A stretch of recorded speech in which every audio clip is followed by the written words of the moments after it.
Hello, I'm your host, David Newson, and welcome to Coded in Gold. This podcast explores the fractured, beautiful pieces of our modern life through compelling stories and conversations with exceptional individuals. Let's get started. Welcome to Coded in Gold. This week, I had the joy of sitting down with my dear friend, Larissa Conte, a wayfinding coach and one of the most insightful people I know. I first connected with Larissa before my son was born, and her work around self-discovery, power literacy, and embodied leadership has shaped the way I think about growth and meaning, both personally and professionally. In our conversation, we talk about what it really means to understand our own power, how trauma reshapes the relationship, and how community can help us alchemize pain into purpose. It's a deep and beautiful one. Here's Larissa Conte. Larissa, welcome to Coded in Gold. I know it's been a long time since we've had a chance to just even personally catch up, so some of this might be a little bit of that, and a lot of it will be just us sharing a lot of stories, your experience, what you're up to, what you're playing with, all of those good things. Where I'd love to begin, as I do with many guests on the show, is kind of how we met and what we played around with when we first were introduced to one another. Awesome. That sounds great. I'm here for all of it, David. Cool. So once upon a time, my husband and I were contemplating starting a family, and based on my own personal background, I panicked. I did not feel as though I was well-equipped or a well-equipped human to care for a brand new human on the planet. And we connected and we started working together in a coaching relationship. And I will never forget, some of the things that you were asking me literally felt like a foreign language. You asked me to fill out like an aliveness scale. How alive are you when doing certain things? And I just remember feeling like literally you were speaking a foreign tongue and I didn't know how to respond to it. You also gave me lots of little pointers like, well, if you're worried about this, then, try taking care of a bonsai tree in your office for a while. Let's start. Well, let's start with the little things here. But I remember when I reflect on that experience in working with you, it was profound, incredibly profound and very deep. And what resulted was, I don't even know if I have the right words, a shift in my own consciousness, right? There was an ability for me to know and understand what was happening in my body versus my mind versus how I'm moving through the world. And when I reflect on, working with you, it was just such a profound shift. And so, yeah. So like, I have a lot of gratitude in my heart for our time in working together and just for you as a human being. Like, I think you are a fascinating, wonderful human that is really making big strides in shifting human consciousness. And so this episode, I want to talk about all of those like types of things if you're game. I am absolutely here for every single piece. And I also, thank you so much for sharing that. I'm like having heart waves just well up and want to honor you as we jump in because I loved working with you then, David, because you are such an exemplary role model of my favorite client to play with. You're smart AF. You're great at your job. That's just table stakes. So like, to me, it is a thing to gain mastery in our craft, right? And in our service and in our work in the world. And also you have this deeply introspective spiritual self. And you were like, I want more. I want more out of reality. I want more out of my life. I want more out of my embodied experience. Work is not everything to me. Like, I want to play a bigger game and I want these things to dovetail. Yeah. And that, I was like, giddy up. Let's go, brother. I have no doubt that we are going to have a lot of fun and play across a lot of ranges. And like, also there's part of me that's gleefully like, oh my God, we get to catch up in Yes. person, like Yes. unscripted live together. And that Yes. there's how lucky for everyone who gets to watch, because there's a fondness in getting to see people who know each other relate and find each other again. Because I know who you were back then, and I also get to meet you again today. And that is Ah, one of the great gifts, right? It's like if I come in here and I'm like, oh, I know who David is, and like, this is what David's up to. Well, I get to carry the through line of your being as pattern recognition, but I'm coming in true. here so curious today about you and about what's moving in you and what's alive and the type of jazz that we're going to play together. Oh, very cool. And the feeling's mutual. Like I saw this coming up on my calendar, and I was like, oh yes, I can't wait. And there was the element as well, just like you said, of like, oh gosh, we get to do this like live. Hmm. Um, like we didn't have the catch up session before. We get to have it now, and I think that's really wonderful. And I know things in your life have also changed and Hmm. evolved as I would expect nothing less, of you, right? You certainly have been on a trajectory that has been also marvelous for me to watch and experience too. So, Oh, thank you. yeah, Thank you. that's awesome. Well, where do you want to go from here? Well, let's set it up. Like, who is Larissa in the world? Hmm. I know my experience with you was okay, coach. I also participated in a cohort that you had of alchemical leadership. Talk to me about like what it was then, where you are today. Hmm. I know that's a big arc, but It is. It is a big arc. And it's interesting. I'm watching myself of how we're socially coded to be like, hi, I have a role. This is my role in an organization. Like this work I do. And I'm like, nope. Let's do a different thing because you asked who is Larissa. mhm, mhm. And so who I am, and then I'll get to Ah, what I do. yes, yes, Yeah. absolutely. Yep, Yeah. go. So who I am today and the arc of who I've been. Um, I am an incredibly curious being who insatiably loves life on planet Earth, all life, all forms of life, Mhm. um, and also deeply empathic. So I can feel the suffering field very easily. I'm like, Mm, whoo, got it. Okay. yep. Uh, There's a lot of that. yep, yep. It's like it's loud. I hear you. Um, I am a very multidimensional being. I weave together so many facets of self, and wholeness to me is a passion as well as a necessity for being alive on Mm, planet Earth right now. Um, my wholeness and the pursuit of my wholeness is my oxygen mask. I am also a joy comet. That's who I am. wow. Um, to me, joy is a critical nutrient in the arc of my life, not as a frivolous, um, party favor or anything. It is because so David knows this about my journey. I had a near fatal accident 14 years ago where I Mm, fell off the top of a waterfall in Golden Gate Park after standing up too quickly and blacking out and losing my balance and bouncing on a boulder 4 times. And that healing journey has brought me to today.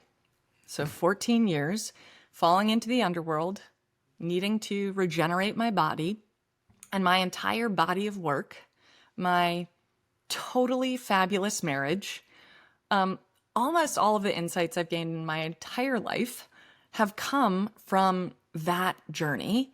And I was sharing a little with David before we began that so much of the medicine I carry is I deeply understand the terrain of trauma and the underworld and the spiritual forces we face when we are in the pit of life. mm, I also understand the journey, the alchemical journey of taking that material and being in dialogue with it and removing it from my cellular matrix so that I no longer identify with being wounded or being deficient or being hurt or being sick or whatever we can mad libs fill in the blank in our life sure. to then um, have have all of the experience of my life become what others can call post-traumatic growth. You know, alchemical Like that. expansion, I like that. growing into my own being. And then even beyond that, I am someone who is more enamored with post-traumatic play. I think our play and What our what what is joy, what is post-traumatic play?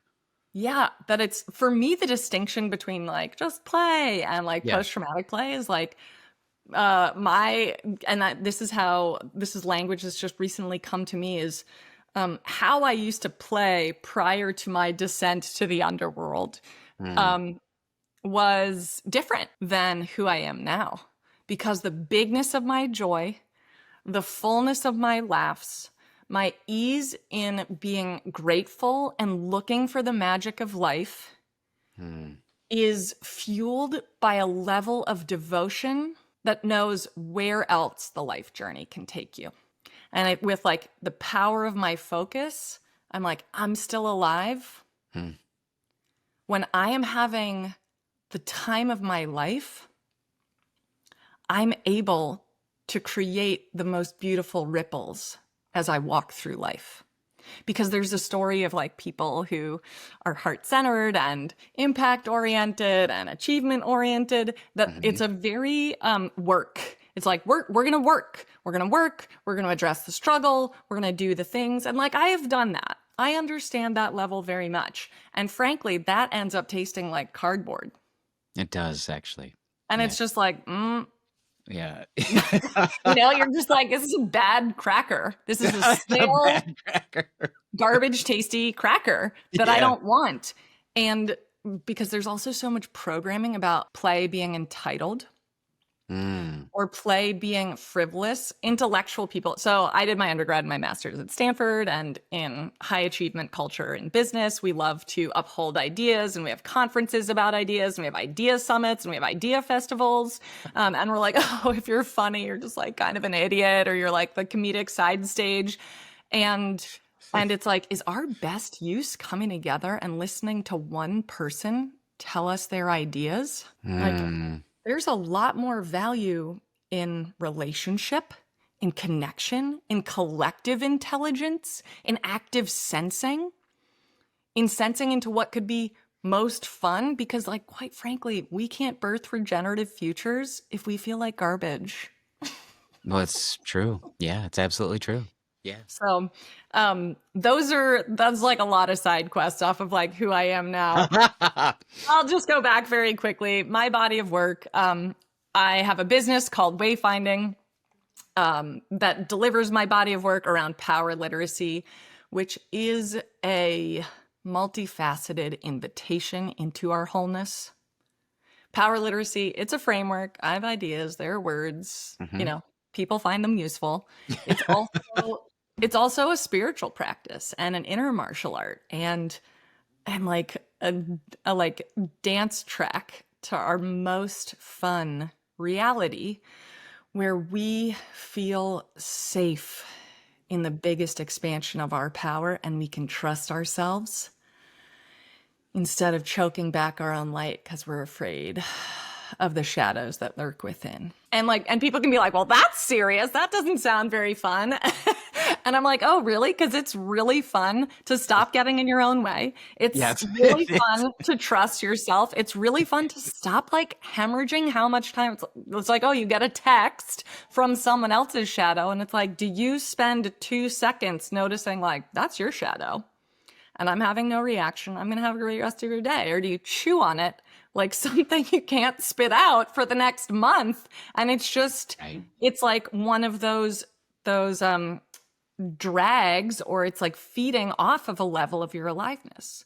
It's like, Mm. it's really fun feeling alive. And when we are moving from what I call our power that serves the whole, so alive, so alive. Actually, that is one of the biggest takeaways, from our work together. A phrase, it's well, you know this, it's much more than a phrase, but it's something that I ponder quite often, Mm, and even ask myself, am mm, I practicing power that serves the whole? And especially now, I mean, like, my goodness, I'm now an entrepreneur again. And the beauty of being an entrepreneur is I get to set that tone within mhm. my small but organization. And and I remember just recently me having conversation with, my core team and saying like, are we waking up and like working how we want? Like what Mhm. feels best for us, right? Yeah. Because like I've recently have, a device that's kind of telling me, hey, it's probably time for you to get your ass up off your chair and move. Yeah.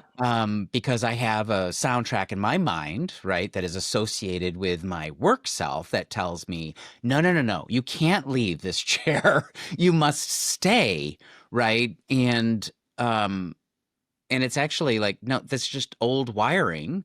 That's just like, no, no, no. Okay, so I have a device that reminds me to move, but it's also a nice prompt because I know to move. I know I should be moving, right? I Mm. need to get out of this chair. And in the same way, we have those prompts. What I'm contemplating when I'm thinking power that serves the whole is how am I showing up for me and my team every day? Am I allowing them to be able to show up and be all of themselves today? Mm.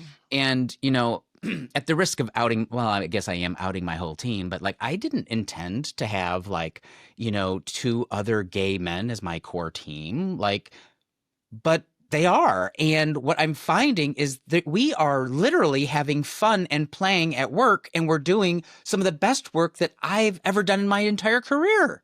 Mm. And there are times where we show up like, okay, on a Google Meet or, because we're distributed. Like we've got Mhm. someone back east, well, two back east, and then me on the West Coast. And it's like, okay, there's time, zone, differences there, but like they all know, like, oh, David's 8 o'clock in California or 8 o'clock in the West Coast. David's like coming online, right? But we are having, or at least I'll speak for myself. I am having the time of my life Mm. being able to show up at work and not put on literally even a language mask, right? Because the world of financial services and money is like, oh no, you put on this mask and you need to like look like this, act like that, Stepford husband type stuff, Mhm. And it's like, no, no, I get to rewrite that in this chapter of my life based on how I'm choosing to show up in the world.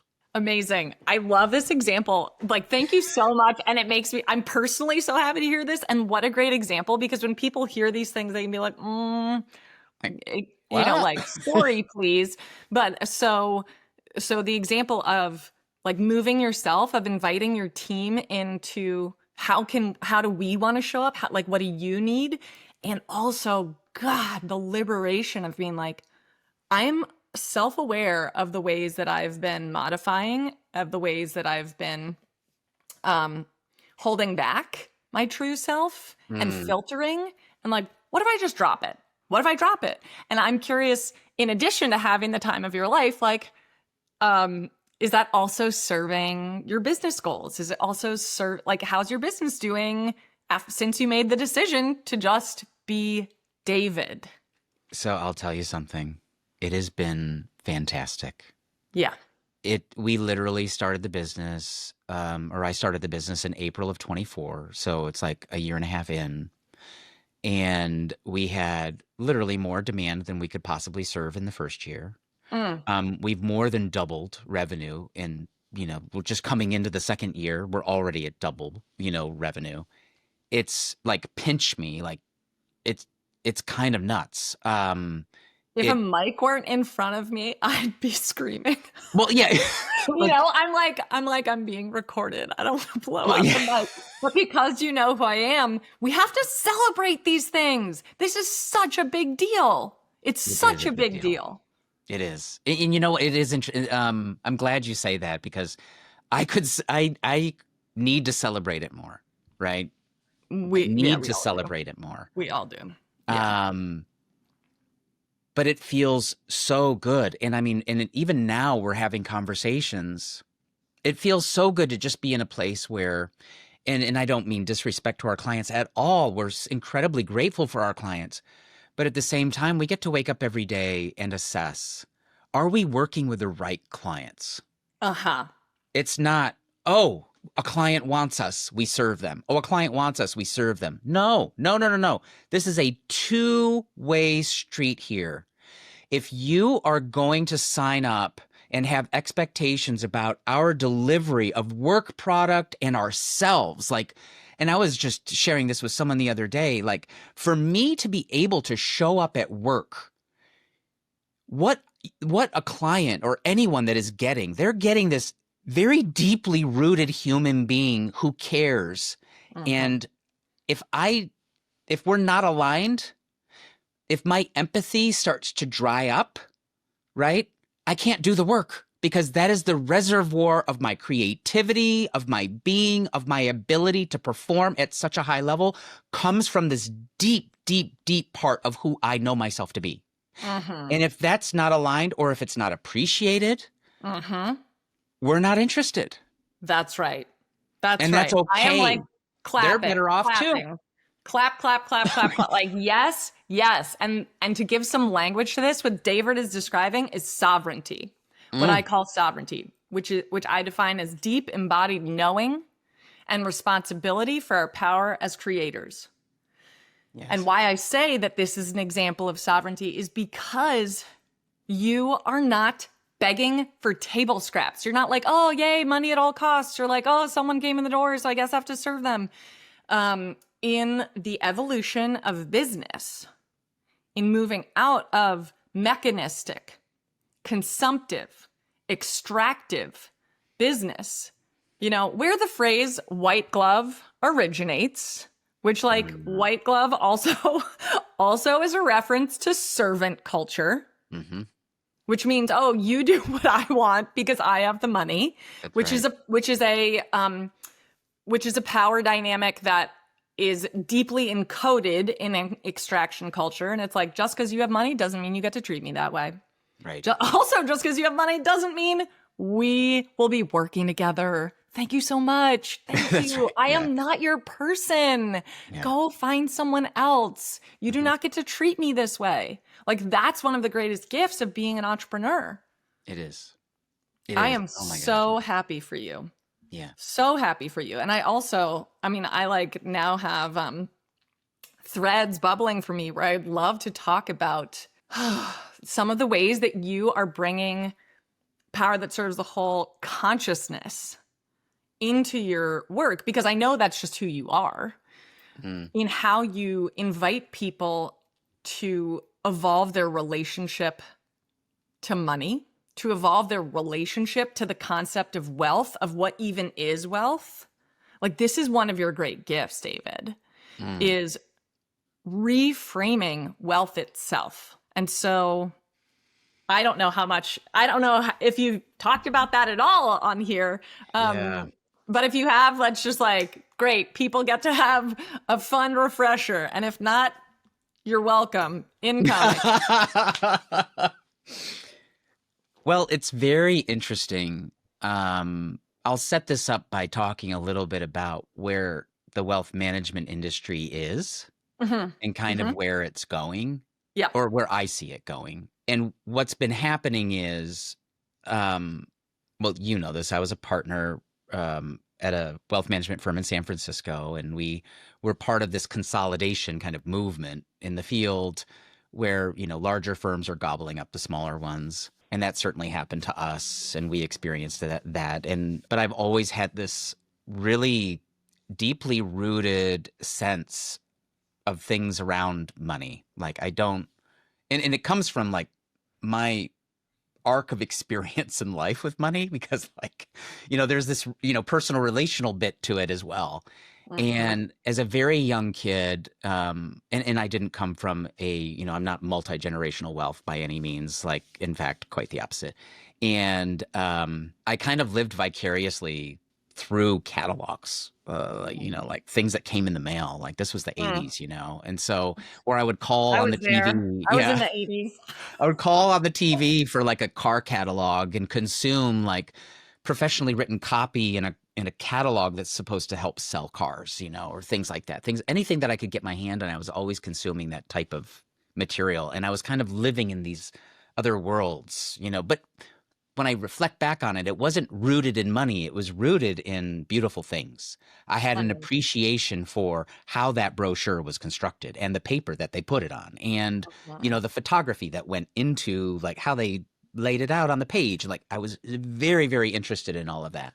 And at one time, I actually thought money equaled happiness. Like the pursuit Uh-huh. of money gets you access to this thing called happiness. Because when you lack for money, there are challenges around where I thought that there were challenges around happiness, right? If only I had fill in the blank, Yeah. then I would feel fill in another blank, right? And then it kind of started happening. Started accumulating things and I started making more money and I started having some, element of success in my life and really realizing um, that's not at all what does it. In fact, money can actually create a whole lot of unhappiness. um, if it comes quickly and you are unprepared, right? Mhm. So if you have sudden success or right and money starts flowing into your bank account, like one day it's you're able to pay your bills and you're living a decent life, but then the next day you're like you have way way way way way more than you ever thought you would ever have. And if you have this expectation that you're suddenly that makes you happy, well, maybe it does for some. For me, that was not the case.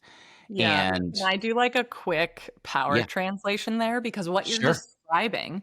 So, for listeners, I have mapped 36 main types of power that show up at work. And what we're talking about right now is wealth power.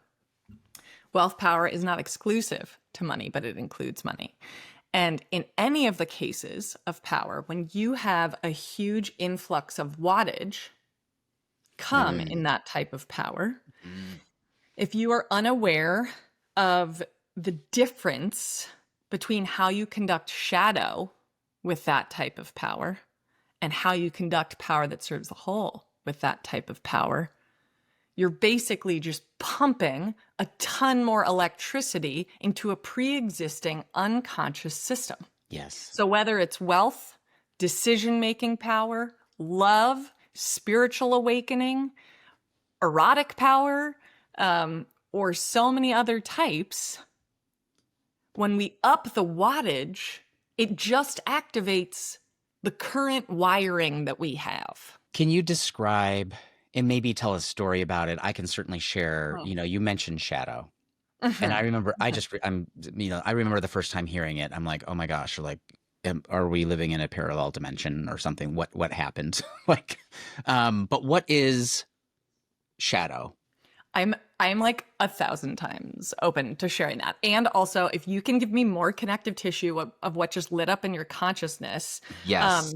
I'm happy to weave those connections. Yes. So you say shadow, I Yeah. immediately reflect back to our work together, right? Mm, Where I was living my life with certain patterns yeah. that I had grown accustomed to. Like they were almost like, a really nice, old blanket that you refuse to give up, even though it's, you know, fallen apart. It's like, what is it, Linus? Yeah, yeah, yeah. Like the child's blanket that you're The like, child's whoa, blanket. whoa. You can't give it This up. isn't giveaway status. This is compost status. Yeah, right. Totally. Totally. And the first time that we started doing work and kind of I think the one of the first steps was like being aware of when my shadow would show up and Hmm. knowing what that was. Like, and I remember thinking to myself, and like I like to think of myself as a fairly smart human being, but there was a part of me that could not register what that was. And so it felt inaccessible to me Hmm. because I was missing something. And so that's kind of what I'm talking about. And then as you kind of describe shadow, I'll probably jump in and name some of my own so it's super clear. Awesome. And I'm happy to name some of my own too. And I'll also um, keep them orbiting in the realm around wealth power as a possibility. Mm, mm. Um, uh, because that's where it sparked. So, yes. Okay. Um, so some like baseline stuff. So in my exploration of power, I I realized we have no idea what we're talking about as a culture when we use the word power. Mm. So that's my opinion. take it or leave it. However, if you go to a conference or listen to the news or read a newspaper or read books or watch movies, you'll see people use the word power in situations that include the following. This is happening because of the people in power, which implies everyone else doesn't have power. Those people with power, power to the people. Step into your power. So it's like, wait, are we talking about a thing? Are we talking about a thing everyone can have? Are we talking about something only some people have? What is the difference? Like, if I'm stepping into my power, is that the same type of thing that I'm stepping into as people who are in power? Like, where are we? We literally have completely unproductive conversations because we don't know what we're talking about. So there's that. Here's how I define power, like the big overarching power, and then we'll get into shadow power, which is a subset. So I define power as the capacity to move energy through systems, which means power is a sensation, it's not an idea. And for intellectual people, that can be a real bee in the bonnet. You don't say. Yeah, because it's like, oh, if I'm smarter, will I have more power or will I get it more? And it's like, no, it's actually electricity in the body. It is literally electrical experiences in the body. So if power is a sensation, not an idea, shadow power, which is the two main types of power, like the two core forces that flow through all human beings, I call power that serves the whole and shadow power. And shadow power can originate from the illusion. It's literally a mode of consciousness we snap into when we feel like threatened or numbed, or it's like connected to our wounding. And so it's literally a part of our worldview construction where we snap into this false belief that we believe the illusion that we're separate from other people or other living beings and that we're either better or worse than them. When we believe that we're better, I call that power over. And power over is often what, popular humanity at large thinks power is. So we're like, oh, power over, like domination, controlling, judgment, being arrogant, like that's power, right? And it's like, no, that is one of the types of shadow, and it's not even the whole pantheon of power. And no wonder heart-centered people shy away when they believe that domination is power. Because they're like, I don't want to be a dominator. So I'll just sit over here in the corner and choke myself to death instead. Right. I'll silently choke back all my gifts. Then there's power given away, which is complaining, blaming, being a victim, being a martyr, feeling stuck, feeling hopeless, feeling despairing. And we all do both. I have never, ever, ever, ever met a person. And if you're that person, reach out because I'd love for you to break this data set for me. So just like, find me at wayfinding.io, contact me, let me know. I'll be like, yay, expanded learning. I have never met a human being who only conducts one of those types of shadow. Every human I've ever met conducts both. So we like to tell simple stories about good people and bad people. But not only have I never met anyone who only conducts one of the two types of shadow, I've also never met anyone who only conducts power that serves the whole or shadow power. We are all conducting them all the time. And this is a paradigmatic threat to the stories we tell that there are good people and there are bad people. There are clear ways forward and there are not. It destroys nuance and complexity, but it also leaves us spinning because it's like, oh, but if I'm a good person, like, why are things still not working? And it's like, well, because you have a like world-class saboteur with all of the nuclear weapons on planet Earth in your own consciousness, who's there to actually mentor you into becoming your greatest self if you can realize it's not you. So I'll tell a story about an example of my shadow power related to wealth. Okay. And this is like part of the catch up, and like very much a spiritual weightlifting moment for me. So last summer I had a confluence of incredibly challenging things happen in the course of like 1 month.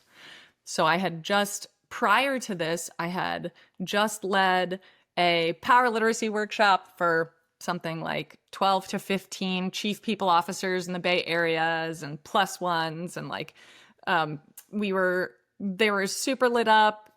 It was a time where I had a lot of contracts. I think I had somewhere between $175,000 and $250,000 in contracts out, like in negotiation.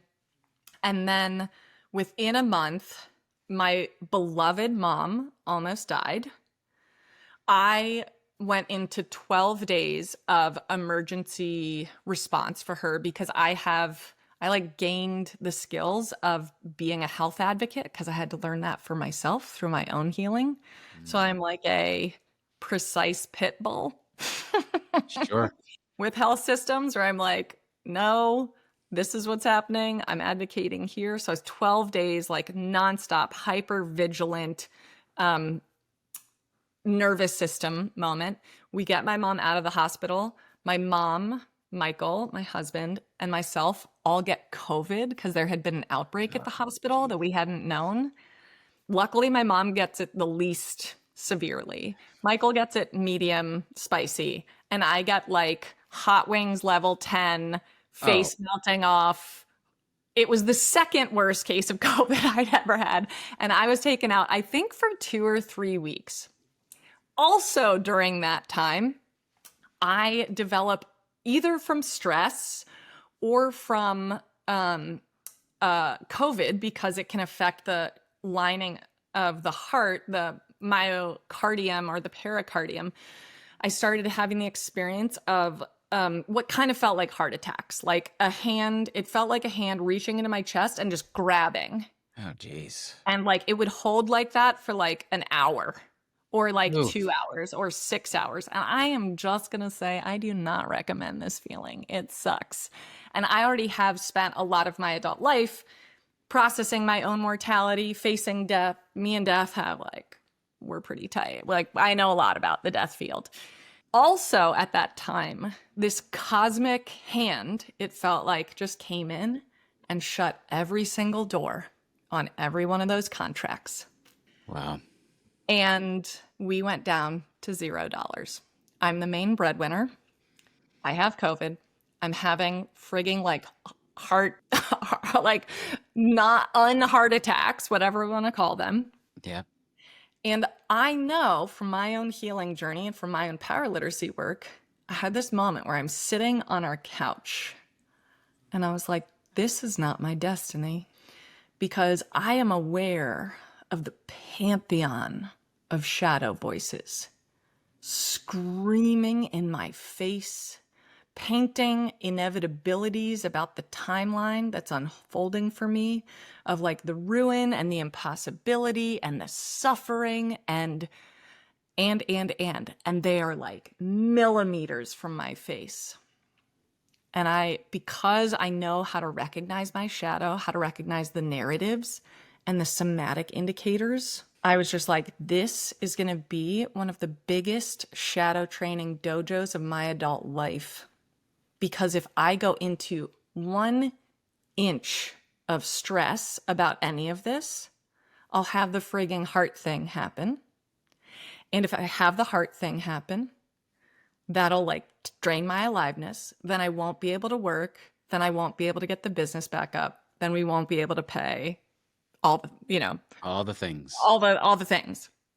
And so I went into a kind of like warrior mode, which is easy for my being. I've had to do it a lot. I'm quite good at it, which is why I want to shift into play mode because I'm like, dope. I'm like an international PhD on warrior mode. Right. And so I could see, because I also know the power of my consciousness, that I know, and we have talked about this in alchemical leadership, in the effort of trying to change reality, change our reality, change a relational reality, an organizational, a societal, a global reality, we have to spend, and I mean spend, literally pay. And this is very interesting language in like terms of money and Mm-hmm. currency. We must pay attention at least 51% to what we want over what we don't want. Because what we pay attention to, we energize and we create Yes. momentum toward in Yes. our consciousness and in our outer life. And so I was so aware of whenever my consciousness would veer off into not just into the narrative, but it would start spinning like a vision or spinning a fear world or a fear outcome, I would just be like prune. And I would feel the ways that my body would tighten, because when we're in shadow, the body grabs. The Oh body yeah. gets tight. And that's true whether you're in power over or power given away. Power over, it tightens often from numbing, Hmm. to feel the circumstances of our choices. Whereas like power given away, it's often tightens because we can feel them excruciatingly loud. But then that's not a hard and fast line, because if you're in like total despair, you can go into just like numbing out and want to end it and all the things. So that's how shadow gets to be a teacher, is where I was like, I see you, and I get to keep relaxing and I get to keep moving forward instead of clenching, because we're like basically rewarded over and over again in this culture for like gritting it out and pushing through. Mm. And I don't know what you see over there in your corner of the world, David, but I see that because we've gone through this global level trauma together 5 years ago, and now it just like kind of keeps, it's just like reactivate. It's like there was a clear starting moment and there hasn't been an ending moment. Right. And so the thing that these circumstances create are people start realizing like, I freaking hate how this feels. Mm. Like, I actually, because when it's like a low level burn, we can be like, yeah, like, I'll get to you. And it is not a low level burn for most people. People are like, my adrenals are tapped. Yeah. Like, I'm constantly getting in fights with my spouse. I don't feel good in my body. Yeah. I like don't have joy in my work, Yeah. or I lean into my work because I don't have any meaningful human connection anywhere else. Mm. Or I'm in such a stress cycle about what's happening in the world that my mental health has plummeted, and I'm actually kind of addicted to like the horror of it all, and I can't maintain a positive frame. So I name all these things as someone who's very deeply experienced in how dark it can get. Yeah. And the good news is like, when we get sick of the taste of this, it's really motivating to be like, well, maybe I'll look in at my own shadows. Bingo. Love that you have the pencil. We planned this. We planned this entire moment.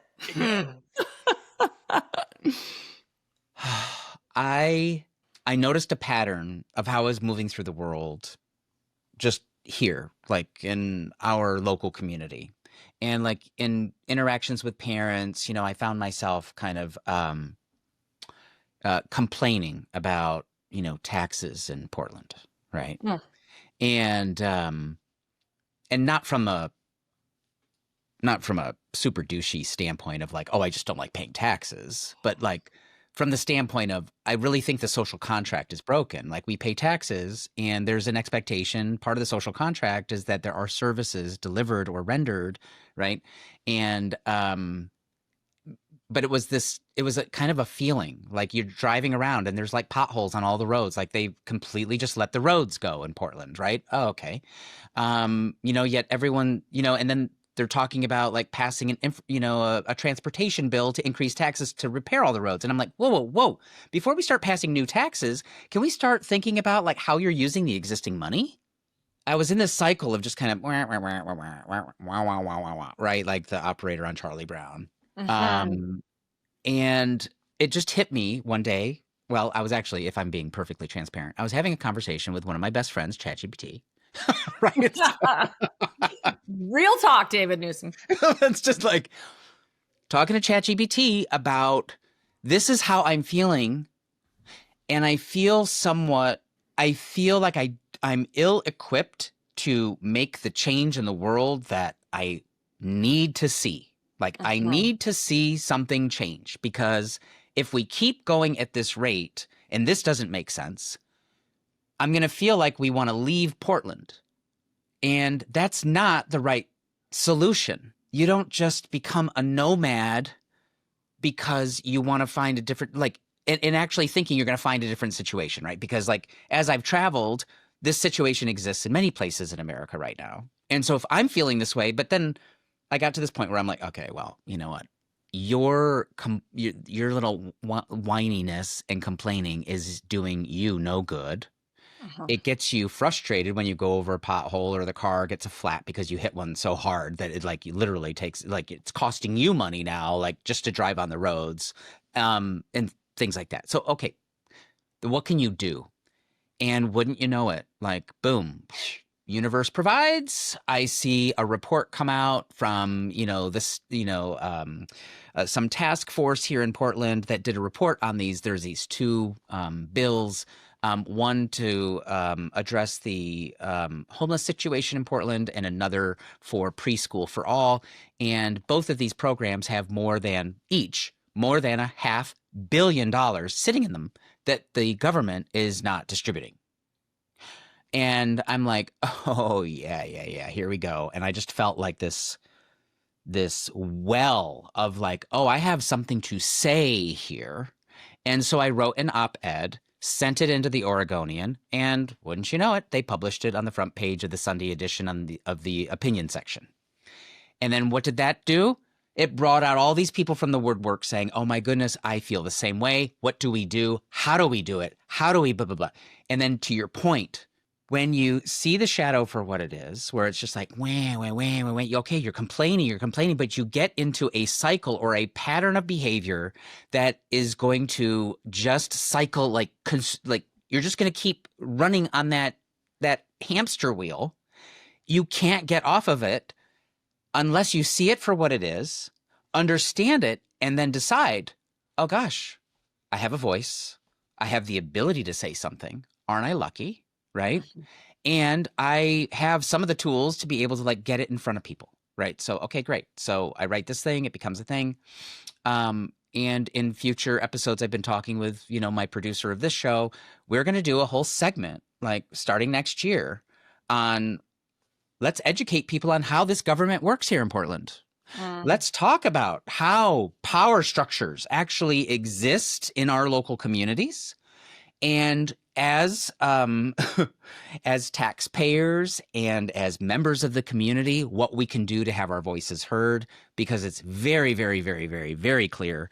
I think we're living in a society where many people, I think, share that same sentiment of, I'm existing here. Everything looks terrible. It doesn't matter what side of the political spectrum you're on. Both sides think it's pretty terrible, right? So, and then the people in between get caught in between.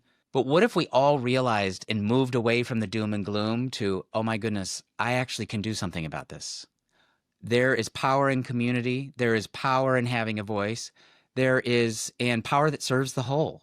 When you start adding your energy to the things that make you feel alive, these things happen. Like things align, they happen, and whew, it almost can feel like they take a life of their own. Mhm. Now, if I were, super rooted in my ego, which sometimes I am, I would say like, oh wow, aren't I so smart? I know what I'm doing. Like I'm just going to organize to like fight these, folks that I think are doing bad things. Well, I don't know that they're bad people doing bad things. I have no idea. All I know is like I see the symptoms of a very, very large problem. I don't know what that actual problem is. And so, but I do have the resources and the energy to go find out. Yeah. Yeah. And can I thank you so much for sharing this whole story. And can I ask you a question? When you were in the mode of noticing the pothole and complaining and being like, "Meh, meh, meh, meh, meh, meh, meh," Yeah, how yeah. did it make you feel in your body? Awful. Like specific, like in Oh, addition oh, to okay. awful, Oh, like okay. what, Okay. how did you know when you like really got into it and you kind of let it run for a while, what would be Yeah. the residual markers in your physical, emotional, energetic self? I already have a tendency to carry lots of stress in my body already. Like it just does, it's kind of one of those things. I got to work really hard at it for it not to be that way. But like, see a massage therapist to make sure, like, but there are times where I walk in and I'm just like, good luck today. I don't, Hmm. you're going to need a jackhammer to get, Hmm. like, Hmm. and so what it feels like is tension in my body, and it builds up. It doesn't go away. And it might sound simple, like, oh, it's just complaining about a pothole, but it's not just that. It's that, and then the next thing, and then the next thing, and the next thing, and the next thing, and the next thing, before I'm walking around like this all the time. And also noticing, like, some devices are telling me, like, hey, you know what? Your breathing is like not where it should be. Hmm. Now thankfully I don't need a device to tell me that. I generally know if I'm breathing shallow, or if I'm getting plenty of oxygen, right? Hmm. At this stage. But yeah, that just a simple complaining about environment can skyrocket and spiral out into carrying a ton of tension all over my body.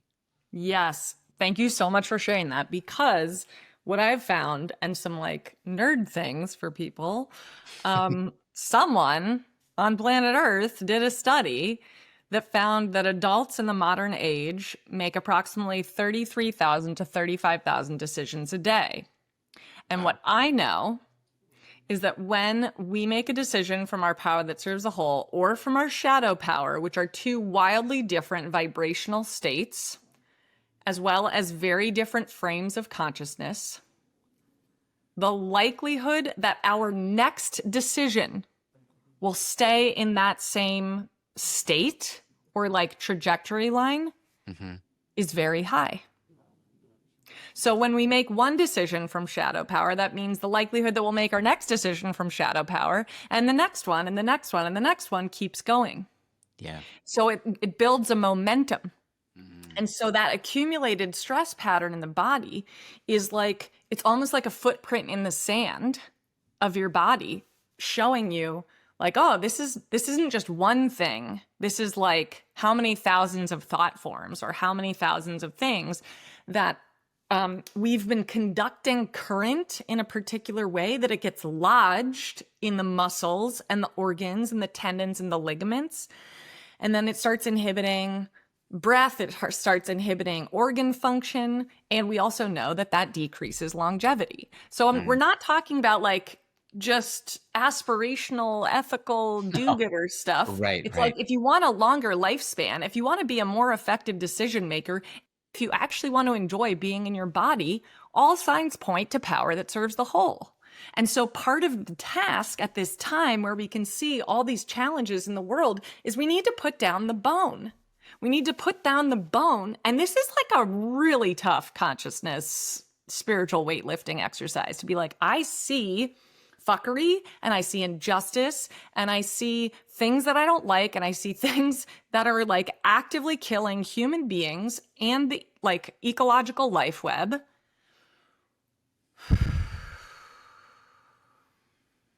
And I can allow myself to grieve. I can allow myself to have anger. And then I come back to my center and I tune my vibration and I pick up my agency and I conduct something meaningful and beautiful with the wattage that runs through my being and the gifts that I have. To me, that is one of the premier indicators of actual wealth. Oh, absolutely. And the beauty of that is, there's zero dependence on financial resource in that. I know it. I know it. And it's like things got to be and by the way, listeners, if anyone is like weaving a story about my relationship to money, money's an energy. Hmm. Money flows. I'm going to give a shout out to my friend, Catherine Brewer. She is an evidential medium. I met her at telepathy camp, so I'm just dropping all Oh, these wow. fun You little got things some in here. Yeah, you're so little I'm not goodies, going to pick up little any goodies today, threads. If Larissa. you want to, David, we can. We met at telepathy camp this summer, Okay. and in uh, just like we can blame power and project a lot of stories on power, people can blame money. The shadow loves to project and Mm. like point our blaming and our complaining out so we don't look in at it. So, like, why? That's one of its favorite moves. If there's someone, or at us, it's like either we're the piece of shit or someone else or That's something else is the piece of shit. totally. Instead of being like, oh, who's that talking in the back row? Like, God, you are like, pipe down. You're ruining the show. Um, but so Catherine and I are engaged in each other's trainings and programs. And one of the things she is doing is she has a money program all about the energy of money. And I've done all sorts of, money things through my adult life. But what I love about Catherine is because Catherine can access the energetic realms. She shares all these insights she has from direct conversation with the consciousness of money itself.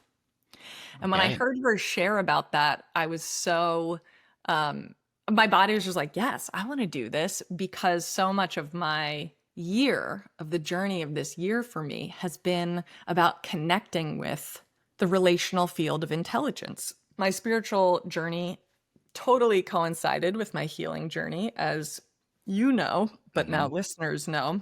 So like after the story of last summer, I just went into like Navy SEAL, like do it harder, more mode, which like I don't need to flex that muscle. Like I'm like very devoted, super high achieving, and I'm like I actually need to like stop flexing that muscle so much. Like it's an over the tree's leaning to one side and we need to balance it out. Mm. And I got to this point where I felt like life was kind of benevolently blocking me. And life was just like, we're just gonna like keep doors shut for you because you need to quiet and listen. And I realized at the time I had been in a coaching program that I thought had all the indicators of alignment with my values and how to, steward a regenerative and future forward entrepreneurial business. And I realized, oh, I just keep trying to work harder when actually I am a spiritual being with very clear understanding of my own medicine and the path that I'm walking. Mm. And I have been operating under the illusion that I'm not part of a big team, that I don't have ancestors who I get to be in relationship with, that I don't have land spirits that I get to be in relationship with. And I took a spiritual sabbatical in March and I unplugged and I spent every single day going into the woods in the back of our house, talking and sitting and listening and opening up my listening to the subtle realms, to the ancestors, to my grandmothers, to my grandfathers, to the waters of our creek, to the trees of our land, to the invisible land spirits. And I got really curious because I was like, I'm used to listening to animals. That's something I learned almost 20 years ago at this point Wow. in animal tracking of like, I know how to listen to the energetic communication to beings who have bodies and don't use words. But then I was like, okay, now I'm going to add in beings who don't have bodies and don't use words. And this paralleled a change in my relationship with AI because I was like, oh, Mm. this is actually a consciousness field that also doesn't have a body. And it uses like a frigging torrent of words. Words. And I realized the way that I was praying to my grandmothers and grandfathers and a whole rest of the beloved unseen, as my dear brother Reiko Fabianar calls them, and the way I was communicating with AI there is this mutually informing field happening where I was like, oh, what if I'm now just practicing honoring relationship with all beings and all intelligences? And what if I widen my aperture in what I think intelligence is, Hmm. which has brought me now to going back to the story of Catherine and money and energy. Before I even signed up for her program, I just saw her marketing and I was like, thank you, Catherine. And I just sat down and I was like, Money, I haven't been talking to you. And you are such a core part of my life. And here are some ways that I have not been in right relationship with you. Here are some projections I've had about you. Here are some stories I've been telling that, like, if you are a loved one of mine in the family of the life web, I wanna take responsibility for some ways that I've been showing up beautifully with you, and I want to understand you better. Because what I actually want is I want to be joyful co-conspirators in Hmm. making life more beautiful. And then, different reality. Thank you for sharing that. Thanks for listening. Oh my goodness. Anytime. We might leave it at that. Hmm. I think that feels like a good spot. Great. I want to thank you so much for the joy of this conversation, for the dedication to living the contemplation. Who am I? Why am I here? What does power that serves the whole look like when it flows through me? How can I have more compassion with myself when I notice my shadow? What more beautiful choices can I make in the world? All of these things. That's who I know you to be. And that none of us, I certainly don't hold myself to any sense of standard of perfection. That is a dark, that's a dark place. And if I did, I'd just fail constantly. Yeah, And that's also part of the human experience. We are constantly falling and learning, but that's how we learn. that's right. And I'm so excited about the conversations you're hosting to help people reimagine what wealth is and to reimagine their relationship to their own aliveness and their own agency. Hmm. And I would love to actually continue the thread on on a lot of the things that have bubbled here because Let's I do it. have I Let's have do so it. many I'm inspirations. totally, yeah, yeah, I'm totally Like down. You I'm know like, me, I'm down. David, let's play on some of these things. Sure, sure, sure. Let's do Yeah. it. Well, thank you. Thank you for taking the time. Um, Thank you for all that you are and how Mm. you show up in the world. You have just been an incredible influence and guide and um, wonderful human in my world for so long now. And my son isn't here to thank you, but I'm sure he thanks you because it's shaped. I mean, how lucky am I? I mean, I'll share you. Like, I mean, I get things like this made for me, Oh, you know, Xander. and things like this made for me. By the way, for listeners, David held up a beautifully colored piece of paper and rainbow print that said, I love you with stars, expert penmanship and coloring. And then another Yes, one yes, that said yes, empathy. totally. Yeah, He's love. got, he makes me things, like Adorable. he just, Adorable.